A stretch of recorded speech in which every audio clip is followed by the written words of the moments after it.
Good morning, good evening, good everything in between. Welcome to the podcast, episode 16. I'm your host, Jim Bobernicki, and I'm joined as always by Mr. Gabe Lerman. How you doing, Gabe? The heat must be getting to you, Jimbo. This is episode 17. Well, did I open the wrong doc? No, it's episode 6. I thought it was 17, but it says 16 on this. And I even thought to myself, but no, I thought I must be wrong because the heat Let is let getting to me. yeah, No, it's episode no 17. re-record. We're good. No 17. re-record. Let's keep going. And yeah, the it's hotter than a Kansai summer out here in the in the northeast part of North America right now. Yikes.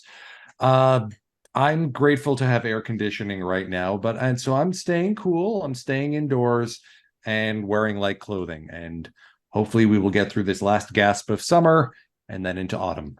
I do have air conditioning in the room I'm recording in right now. However, that is not my bedroom, which is going to be a sauna tonight. But I will deal with that. And on our other side of the border, down in still in the northeast of North America, Mr. Mike O'Beely. How you doing, Mike? I finally kicked my Baldur's Gate 3 addiction, but on the subject of air conditioning, I actually have to keep mine in all year round because it helps with What? my lung issues. Oh, okay, interesting.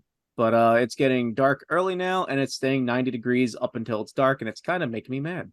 I feel like it's not getting dark that early. Maybe I'm just I'm not starting quite to noticing. notice it, so the sundowns is Yeah, happening. no, yeah, you might be right about that now that I'm thinking about it. But the sundowns are beautiful. Anyway, so not only has it been rough for me habitationally because of the weather, it's also been rough for me watching baseball lately. I've been very sad watching the Hawks and the Lions. But in happier news, the only thing that has provided any sort of levity in some of my baseball watching this week, Hatsune Miku has partnered up with the PL to do some special merchandise that features the Vocaloid superstar and costumes themed from each of the 6 teams.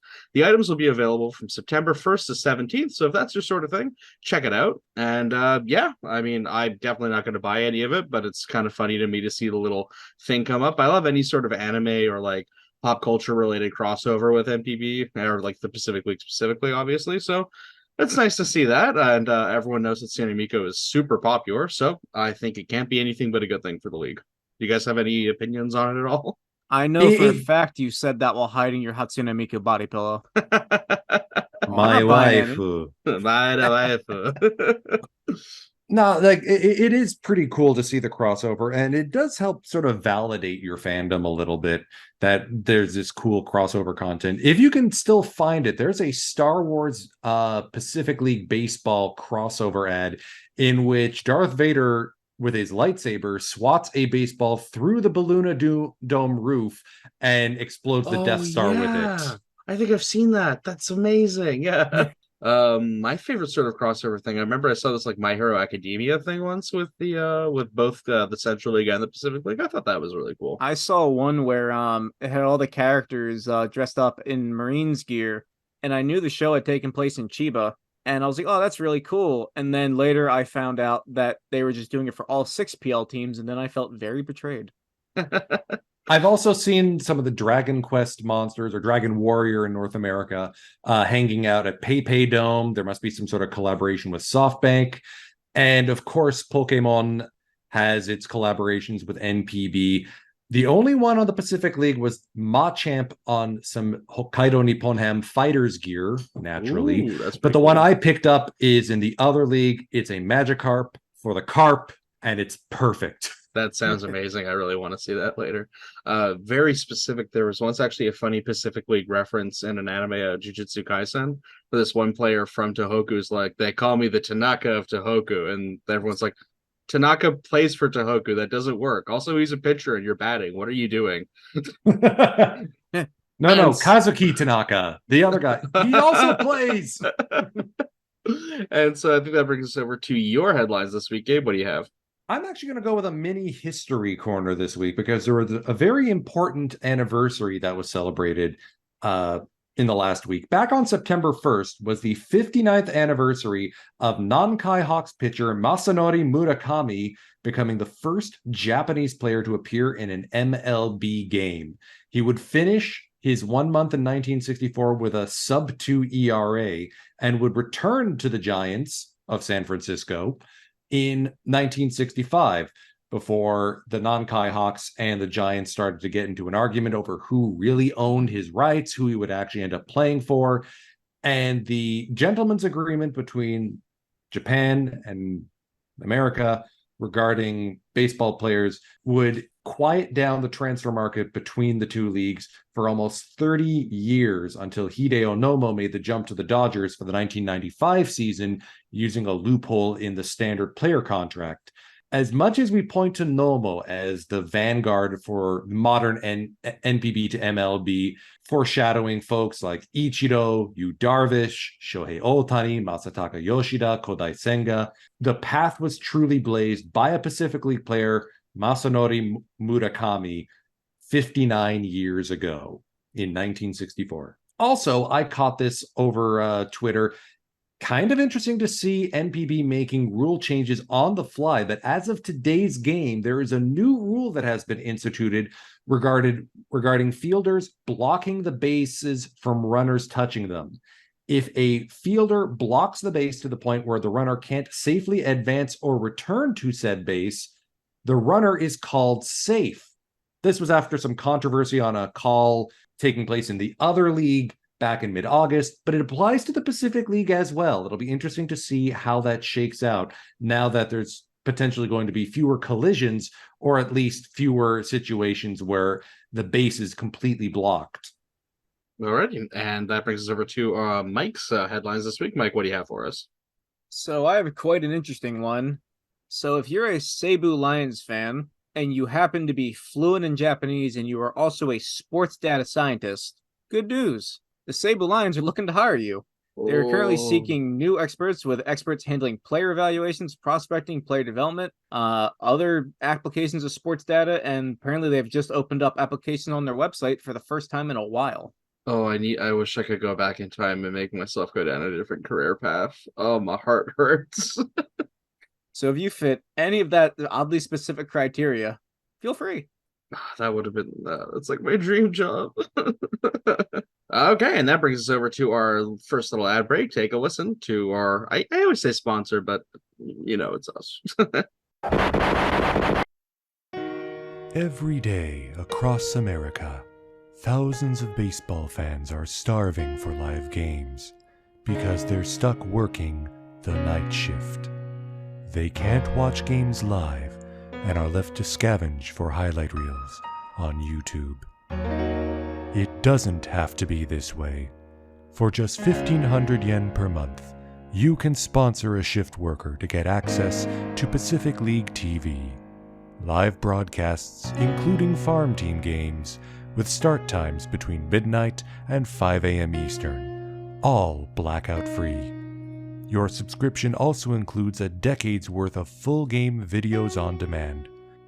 Please find it in your heart to give the joy of Pacific League TV to the fans in your life. Visit pacificleague.com to sign up.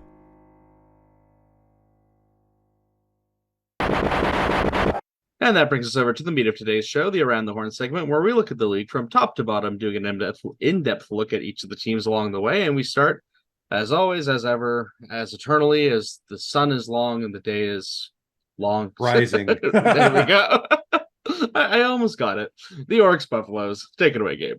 And the Buffaloes have been sort of noodling around 500 in the last little while. 5-4-1 in their last 10, scuffling just a bit. They dropped a shutout to the Seibu Lions earlier today at Hotomoto Field, Kobe.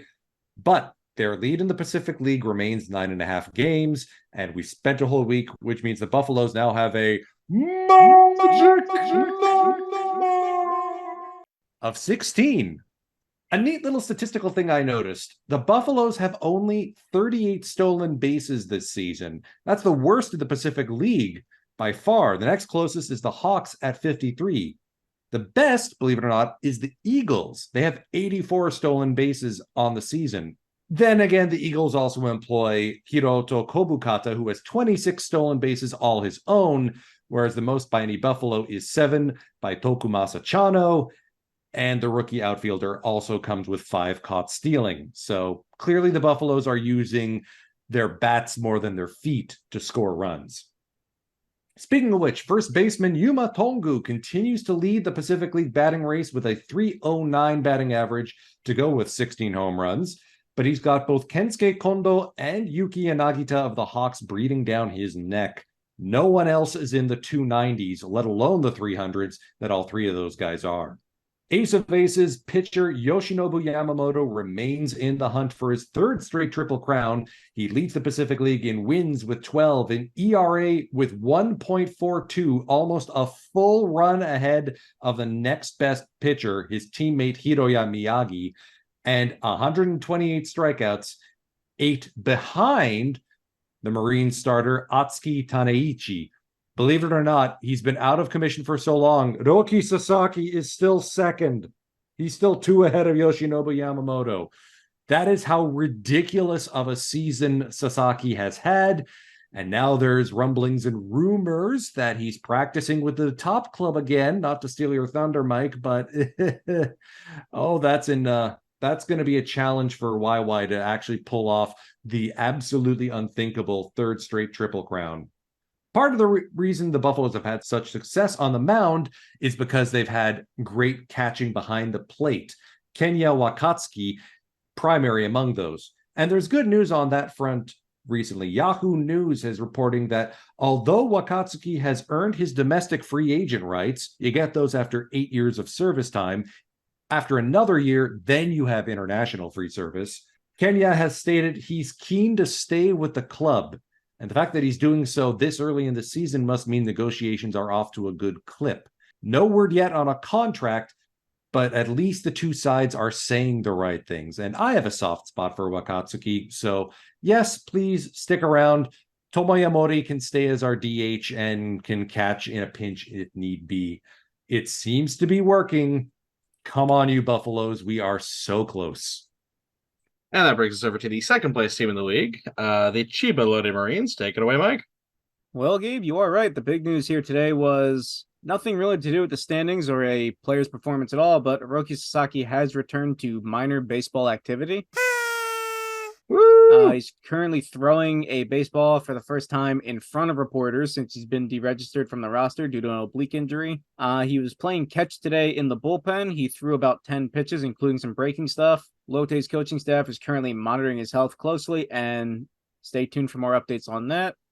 Anyway, Lotte is on a bit of a slide right now, only winning 4 of their last 10. I feel like they did that last week as well. There was a nice win this morning, though, beating SoftBank 7-1. Kazuya Ojima went 7 scoreless innings with 7 strikeouts.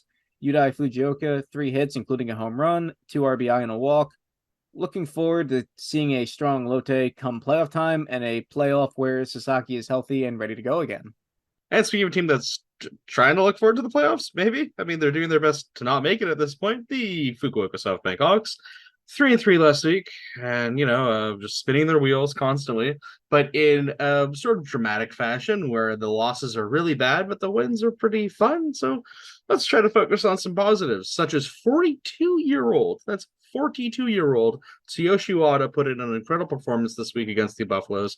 He pitched 7 innings, allowing only 5 runners, picking up 7 strikeouts, and the Hawks went on to win that game 1-0. I did a little bit of research on Wada, and this guy's career is nuts. He was one of the greatest college baseball pitchers ever in Japan, breaking the legendary Suguro Igawa's strikeout record as part of the Big Six university system, right? And then he got drafted first overall by the Hawks back in 2003, won Rookie of the Year, 5-time Japan Series winner. And while he did have a slight unsuccessful stint over in America, he came back to Japan and he's still putting in pretty good performances at 32 years old. So, I mean, that's cool. That's fine. Then the Hawks lost 6-0 to the Lions the day after. So that's fun too. Yuki Nagita has kind of fallen off a bit. He's no longer really kind of dominating the way he was earlier in the season. He's only picked up 1 RBI and a couple hits over the last 6 games, but Kensuke Kondo, on the other hand, is still going super strong, making a case for MVP. I think sort of in the same way that Hideo Asamura's performances as of late could kind of make him in the MVP talks if he can get the Eagles into the playoffs.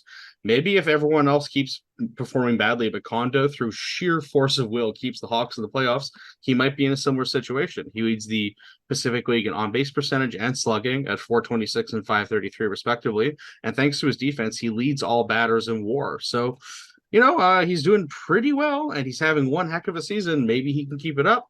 But still, the Eagles are closing in, and 500 ball probably won't cut it. And speaking of those Eagles, we kick it over to Mike to cover the Tohoku Rakuten Golden Eagles. Take it away. Can I actually chime in? Oh. I want to talk about Tsuyoshi Wada a little bit more. Do you think he's a Japanese baseball Hall of Famer? I mean, he's got the career longevity, 150 wins in NPB, an ERA of 3.17, still, and holds the team record for the Hawks for most strikeouts in a career with over 1,800. Rookie of the Year, MVP in 2010, twice led the league in wins, 5-time All-Star, 5-time Japan Series champion, and a World Baseball Classic champion back in 2006, the Ichiro-led club. He's like a much better Jamie Moyer. So I'm going to go yes. Much better. So yes. What do you think, Mike? Disparaging Jamie Moyer Yes. in my podcast? Yes. Oh, okay, carry on. I think he's a Hall of Famer. I mean, he looks like a typical Japanese baseball Hall of Famer to me. He's got enough All-Star nods, 5 Japan Series nods. He's got personal accolades. He's got a strikeout, nice amount of strikeouts. I think he'll end his career with over 2,000. The only thing I'm worried about ERA. is the win-loss record. He does have, it's like double the amount of wins, but it's a low-ish number. It's 156 to 86 as of the time of this recording. So yeah, he's not making as many starts in the rotation since his return to Japan from the majors. But I mean, the results speak for themselves. He hasn't recorded an ERA over 4.3 in any of the 5 seasons since returning to the Hawks. So he may not give you quantity. He gives you quality, though. Yeah, and his career walks per 9 is 2.46, so that's pretty good. I mean, that was early in his career. Okay, that might be a bit different now. His career number is still 2.4. That's pretty good. You know what? Sure, put him in. I like it. A much better Jamie Moyer. Sold. So, But, how much longer do you think he'll play for? Oh, I wouldn't be surprised if this was his last year, but I mean, it's Japan. You never know. I'm going to say 46. 46. Oh my God. I mean, maybe. Go look up the former SoftBank manager. He pitched till he's almost 50. Oh man, that's crazy. Well, hopefully he can do it, and hopefully he can keep contributing to the team. And so that brings us over to another team that has a very old pitcher on it, who's quite good. The Tohoku Rakuten Golden Eagles. Take it away, Mike. At this point, I feel like I'm a broken record with Rakuten because they are 7-3 in their last 10, and I'm fairly certain they were that last week. And I think the week before that, and maybe like a week before that, it seems to be happening quite a lot. They are very slowly chipping away at whatever lead SoftBank has on them. And as you said, SoftBank seems to be making it pretty easy for them. I don't really have any standouts or anything like that. They did beat SoftBank 7-1 on August 27th. That was a big win for them. In that game, it was Kosei Shoji who went 5 innings with 3 strikeouts, and then it was pretty much a bullpen game after that. And yeah, they're just playing really good baseball, and I honestly think they'll be in a playoff spot probably in before the season ends. Yeah, we'll see. We'll see. I mean, definitely now he's got hope. Yeah, well, definitely with how good Yuki Matsui's been lately. Like he's anytime he comes in, it's basically shut. It's the door's closed. Game's over. Game's over when Matsui's there. Yeah, exactly. The stats on the season are ridiculous. Not only is it consecutive seasons with 30+ saves, this is his 6th career season with more than 30 saves. 1.62 ERA, 58 strikeouts, and only 44 on the 3rd inning pitch. A sub-1 whip. Yeah, if he's destined for the majors, he's at least leaving Japan at the top of his game. If he stays, he could go down in history as the best left-handed closer in league history. That's what's on the market for him. Go to the majors or etch your name in the record books now. Yeah, that's devastating. He's definitely been dominating. But I guess we'll see. I prefer him to stay, but I'd prefer everyone to stay. I prefer them all to stay too, but if he goes to MLB, Phillies, please get a international free agent for once in your life. Stop letting me down.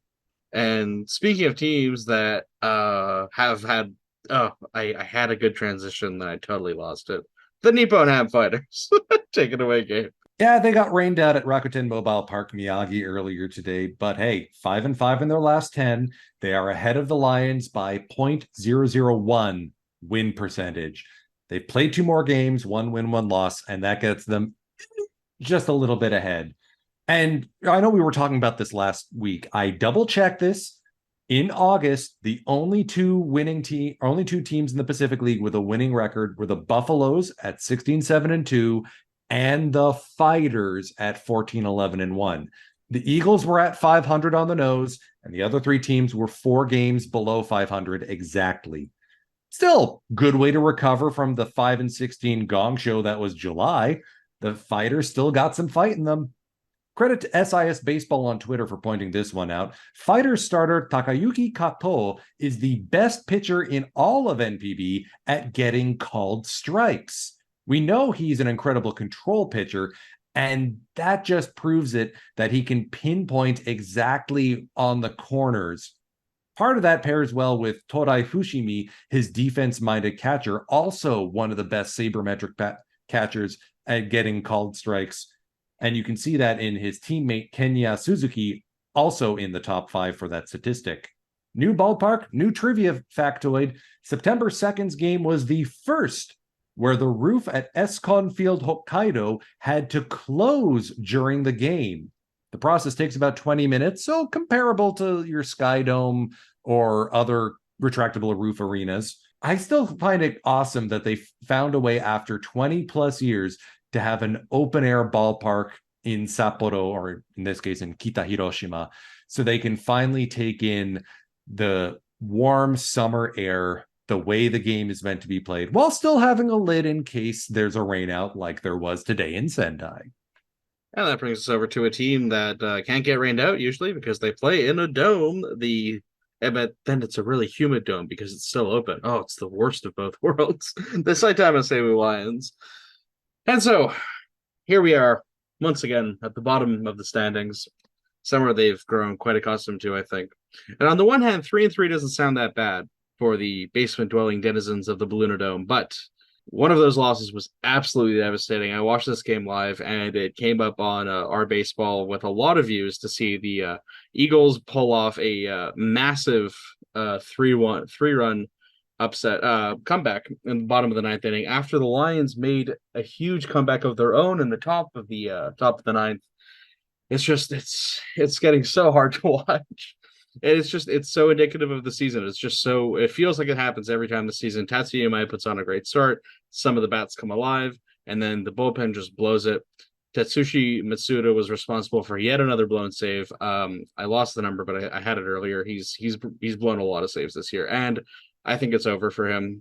He seems to have now been replaced by former Yankee and DNA-based star Brooks Kriske. I think I'm saying that name right. He has been appointed the closer, and to his credit, he's already picked up 2 saves this week, I should say.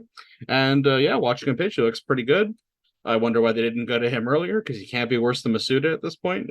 Masuda's been dreadful this season. I can't help but imagine the Lions might even be fighting for a playoff spot with better closing because of how good the starting pitching's been. But on a little positive building block, I've talked a lot about Takeo Nakamura, but today I'm going to focus on a rookie with the Lions, the 2022 first-round pick.